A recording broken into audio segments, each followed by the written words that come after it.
Hey there, welcome to 2 for Tuesday.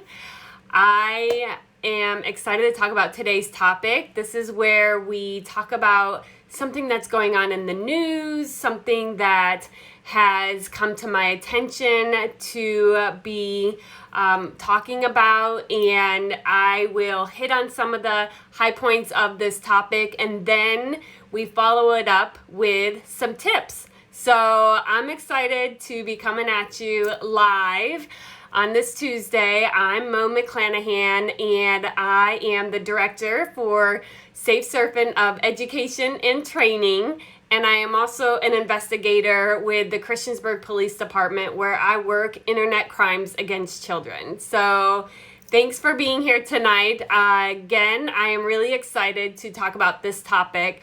And I get this question a lot, and I've actually been getting it more and more as the kids are going back to school, but maybe school is either a hybrid program or it's remote. So it's virtually online and parents are going back to work. And so parents aren't sure what they should be doing and if buying their little one a cell phone is really the best route in order to have communication with them, in order to check in on them. And I'm here to give you a little bit of advice and talk about what I've seen and some of the tips that I have shared with friends and family and other parents along the way. So let's talk about, should you get your little one a cell phone? And my rule of thumb is nobody under the age of 13 should have a smartphone,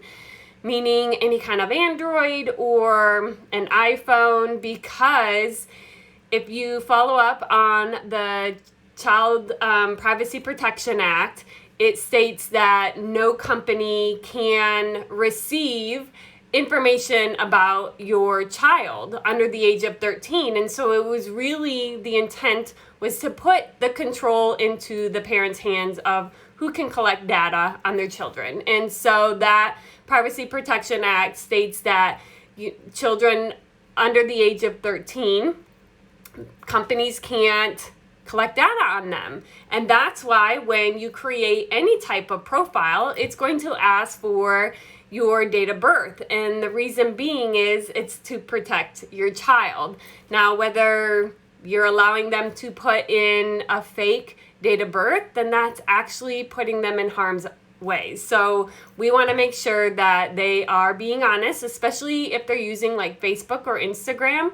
If they're under the age of 16, then Facebook is actually protecting them on a whole nother level, where strangers can't ask for friend requests and they can't see their information, and that's really to protect the child. And so once you give them a smartphone and maybe you decide that you're going to block all social media, I can tell you that our children are very smart and they're very tech savvy. And I've been told on multiple occasions that they allowed their child this device, they tried to block some of the apps, and the children were able to get around those blocks. So if you want to make sure that that is not happening and that you definitely have control of the apps that they are accessing and what they're able to see, then don't get them a smartphone. You can get them flip phones. They still create those. And I tell everybody, if you have internet at your home, you actually have a number, a phone number, and you can purchase the cordless phones that hook into the internet protocol, and so you can have access to a telephone without it being a cell phone.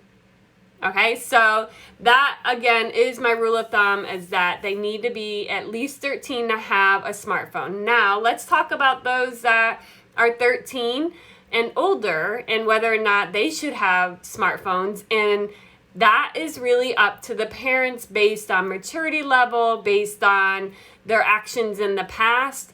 And if you do choose to get them a cell phone, definitely have rules and guidelines for those children to understand what's expected of them, and just have those conversations. Like, number one, just always have those difficult conversations so your kids know that they can come to you in case something does happen. And having like a cell phone or an electronic contract between parent and child, that really sets up the expectations when you go over that contract, and they have a basic understanding of what you expect of them, and that there's consequences to their actions. And again, you just have to be the judge to know whether or not that your child is age appropriate for access to a cell phone, because again, they will have access to the world. And if you do decide to get them the cell phone, some more rules of thumb that I like to give is that they should never be inside of a bedroom, and they should never be in a bathroom.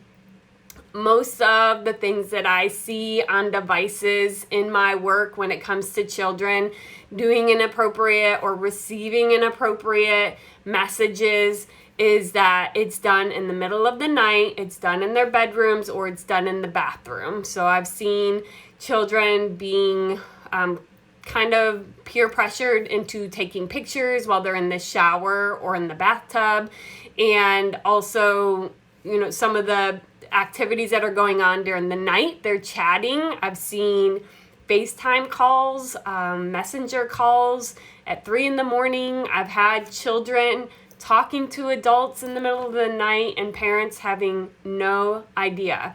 I actually just received some questions about their 10-year-old speaking to somebody in the middle of the night. They're stating it's another child, but without you knowing exactly who that is, I always assume that it's going to be an adult, because most other children aren't up in the middle of the night. And so why have that extra stress when it comes to having your child have this cell phone because you're at work, they're at home, or they're a hybrid schedule, and you're still anxious because you don't know if they're accessing things that they're not supposed to have access to, or exposing themselves to something that you really can't control.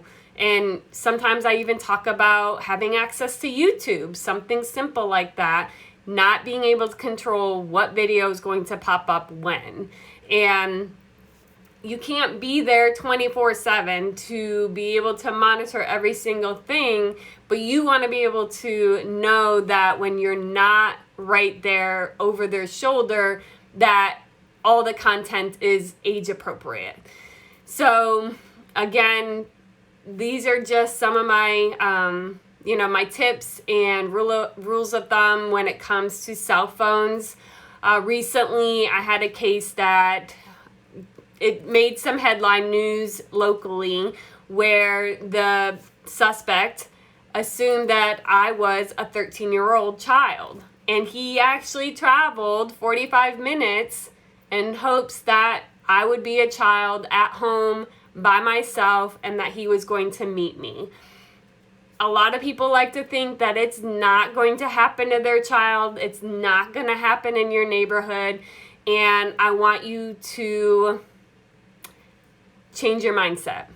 Not to put you into a fear mode, because that's definitely not productive either, but just be aware and understand that it is happening, and equip your child with the knowledge as well, so they know how to better safeguard themselves, and that they know that they can come to you with any kind of questions, any kind of concerns. If something has happened to them, then you want them to know that they can come to you without fear of being punished if it's something that they're not doing necessarily. So, just have those conversations. So again, the topic is, should you buy your child a cell phone? If you have more questions and I didn't hit on some of the areas that's running through your mind, then please send us a message here at Safe Surfing. We will make sure that we educate you, gear you in, or steer you in the right direction of where to find the information. and better equip you so you know how to make the best decision for you and your family. Another thing to think about if you do decide to give the phone is to put some type of monitoring system on there. You can go through your provider to see what kind of parental monitoring they offer. But most of the time, I will tell you, is that they offer monitoring contacts and phone calls and text messages. Our children are not making phone calls and they're not using text message. They might use FaceTime, but most of the children are communicating through social media apps. And so I always suggest a parental monitoring app, so make sure you can look up those because they will actually gather and collect information from the use inside the app. So maybe some other contacts or messages through social media. But you definitely need to do some research. Some of the ones that I always recommend are Bark, Net Nanny, My Mobile Watchdog, and Life 360. So do the research, see what fits in your budget, see what fits into your family's lifestyle, and just educate yourself and understand that the dangers are out there, but I'm not here to put fear into you. I'm here to educate you so you are aware and then equip you with action steps. I give you some tips on how to better safeguard your kids and then educate your children as well and have these conversations because it's only going to get, more techie in this world as we progress through COVID, and they're going to see some, financial gains to allowing people to do things more remotely. So I hope these tips have helped you, and that if it's something that maybe a friend would find useful, please share this. I also want to let you guys know that on September 10th, there's going to be, and I'll be interviewed with Child Rescue Coalition, and they are all about spreading the word about safe surfing and that we're here to educate and equip and, really just gear you up so you can better safeguard yourself and your family. And so on September 10th at noon, go to the Child Rescue Coalition Instagram page and you'll see the live interview. And we'll make sure that we plug it through here at Safe Surfing as well. And you guys, if you have any questions or if you want me to hit on a topic next week, make sure you let me know. Again, we're here on Tuesday nights, 7 p.m. EST, and I hope to catch you next week. So have a great one. Take care.